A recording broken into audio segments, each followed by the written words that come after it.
सरकारी नियम को बेखातिर करी चली इंग्राजी विद्यालय बीओ और डीओ कहीं दृष्टि देउना शिशु मानू अଯଥାରେ असह्य गरम रे हैरान करा जाउछि। सुंदरगढ़ जिला स्थित राजगांगपुर पौरांचल सरकारी नियम को संपूर्ण बेखातिर करी बेआईन भावे चली डालमिया विद्या मंदिर। तेबे विद्यालय कर्तृपक्ष को विद्या मंदिर विषय ज्ञान न थाई केमिति चलाउछंती विद्यालय। जदि एही मुंडफटा खरा और गुळुगुळी शिशु मानकर और अभिभावक मानकर कौनसी असुविधा हुए तेबे डालमिया विद्या मंदिर अध्यक्ष दायी रहिबे कि? सरकारी तथा शिक्षा विभागर नियम अनुसार अत्याधिक ग्रीष्म प्रवाह जोगु चलित मासर 20 तारिख विद्यालय खोल जिबार समय धार्य होई मई मासर छुट्टी घोषणा होइतिबा बेले गत 9 तारिख राजगांगपुर स्थित डालमिया विद्या मंदिर खोल जाय बिना यूनिफॉर्म रे विभिन्न श्रेणीर शिशु मानकु डका जाई सेमानकु तथा अभिभावक मानकु अଯଥାରେ हैरान करा जाउथबा नै मुंड टेकिछि बुद्धिजीवी महल। काहा इंगितरे काहा प्ररोचनारे और काहा निर्देशरे विद्यालय खोलिछन्ते डालमिया विद्या मंदिरर कर्तृपक्ष। ब्लॉक शिक्षा अधिकारी और जिला शिक्षा अधिकारी अति शीघ्र ही विद्यालय उपरे दृढ़ कार्यानुष्ठान ग्रहण करने साधारण रे प्रबल दाबी हेउछि। आपण माने सुनंतु ब्लॉक शिक्षा अधिकारी सरिता सुरनाया।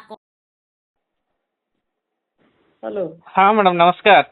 नमस्कार कोंतु आहु केमते भल तो चली मैडम ये हमर छुट्टी केते तारीख रे पर्यंत अछि? हमर छुट्टी हमर 20 तारीख रे हमर रीओपनिंग अछि। अच्छा तो किंतु एटा राजगांगपुर रे जे हमर अंग्रेजी विद्यालय अछि डालमिया विद्या मंदिर से काली रे आरंभ कर दै छंती आ छोटा छोटा पिला को डाकी छंती सिविल ड्रेस पहनै के। एक्चुअली हमर परिवार तो नहीं गवर्नमेंट रे हमर नहीं नियम केम माने गाइडलाइन को से फॉलो करना हंती गाइडलाइन फॉलो करिवा कथा ये तो करना हंती से तो मु कहली से कहूची कि हमर सब फैसिलिटी अछि स्कूल रे आमे चलै परिबो।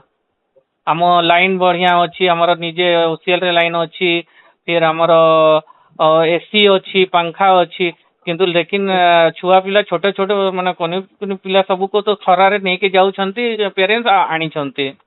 रास्ता रे किछि हेले के रेस्पोंसिबल हेबा पचारले नि ताको मु पचारे से को जे हमर गाइडलाइन रे हिसाब रे काम करूछि त मु कहली स्कूल रे तो छुट्टी एबे ओडिसा सरकार देइछि 17 तारिख पर्यंत छुट्टी रहिबो आपण को त से को जे नाही हमें स्कूल खोलु नाही।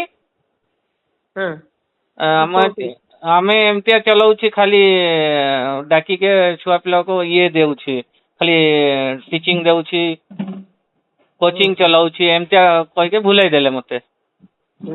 एक्चुअली नहीं गवर्नमेंट गाइडलाइन रे हमर तो ए पर्यंत किछि हमर सर्कुलर अछि नहीं जो अछि स्टैंडिंग हमर अछि हमर 20 तारिख स्कूल गुडा खोलिबो ता पूर्वरु नहीं।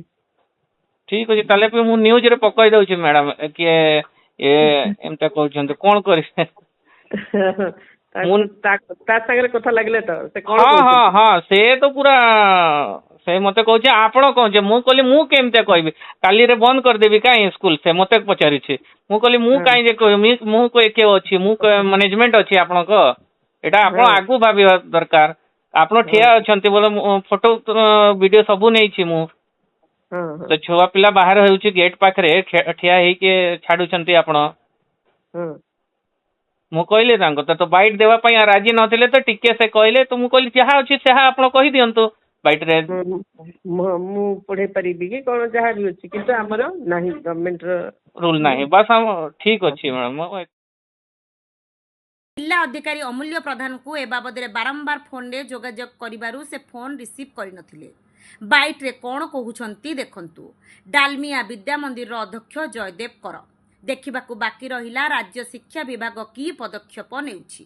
वरिष्ठ सांबादिक संजीव कुमार पाड़ी रिपोर्ट स्वतंत्र टाइम्स। मु जयदेव जो आमर आपण माने जो पचारले मुझे जोटा कि स्कूल टा कोन खुलछ आमे एक्चुअली स्कूल खोलिनो आमे एक्चुअली पिलांग पे एक्स्ट्रा क्लास पे सकाळू किछ पिलांग जोटा डाउट रे एकेडमिक परफॉर्मेंस करि पाए तांको पे आमे करछु स्कूल प्रॉपर्ली आमे खोलिनो स्कूल का अलग गाइडलाइन अछि किंतु एटा खाली पिलांकर एक्स्ट्रा और हम पाखरे इलेक्ट्रिक फैसिलिटी हमर सब बडे अछि वाटर फैसिलिटी एसी रूम अछि एमती किछि प्रॉब्लम नै पिलांग में खाली घंटा पे पिलांग आमे डाकी कि घंटा 2 घंटा पे एटा हम पिलांग